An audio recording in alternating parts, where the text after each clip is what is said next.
వాజ్పేయి గారిని గుర్తుపెట్టుకుంటున్నామంటే ఆయన చేసిన అభివృద్ధి, ఆయన చూపించిన దారి, ఆయన ఇచ్చిన స్ఫూర్తి.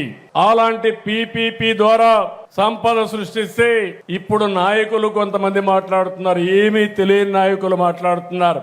మెడికల్ కాలేజీలు గాని హాస్పిటల్స్ వస్తే గవర్నమెంట్ ఆఫ్ ఇండియా చాలా స్పష్టంగా ఉన్నారు. ప్రపంచం అంతా కూడా చాలా స్పష్టంగా ముందుకు పోయారు. మెరుగైన సేవలు అందించాలంటే, సంపద సృష్టించాలంటే, ఉద్యోగాలు కల్పించాలంటే పీపీపీ మోడలే కరెక్ట్ అని ఇంతవరకు మనం 30 ఏళ్లుగా చూసాం. ఇప్పుడు ఇంప్రూవ్డ్ మోడల్ వచ్చి పీపీపీ వైబిలిటీ గ్యాప్ ఫండింగ్ కూడా ఈ రోజు ఒక రోడ్డు వేసాం. ఈ రోడ్డు అంతా కూడా ప్రైవేటు వ్యక్తులది కాదు. ఈ రోజు ఒక ఎయిర్పోర్ట్ కట్టాం, ఇది ప్రైవేటు వ్యక్తులది కాదు, వాళ్ళు మెయింటైన్ చేస్తారు. 20 ఏళ్ళు 30 ఏళ్ళు నిర్వహించి మళ్ళా ఆస్తి ప్రజల ఆస్తి కాబట్టి ప్రభుత్వానికి అప్పచెప్తారు. దాన్ని కూడా విమర్శిస్తూ వక్రీకరిస్తూ ఇది ప్రైవేట్ కాలేజీలు అని చెప్పి ఇంకొక ఎక్స్టెంట్ మీరు చూశారు.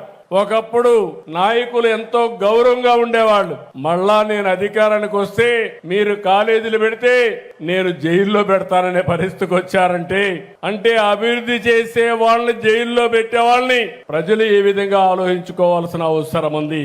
ఈ రోజు మనందరం కూడా వాజ్పేయి గారి శత జయంతి జరుపుకుంటున్నాం.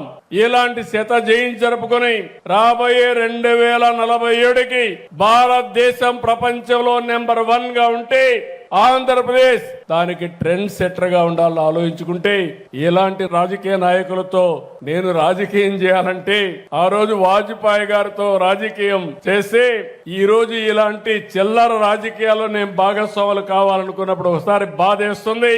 కానీ ఓసారి ఆలోచిస్తున్నాం, ప్రజల కోసం అనునిత్యం పనిచేస్తాం, మీకు మెచ్చే పరిపాలన ఇస్తాం, మీ జీవితాలకు వెలుగునిచ్చే విధానాలు తీసుకొస్తాం.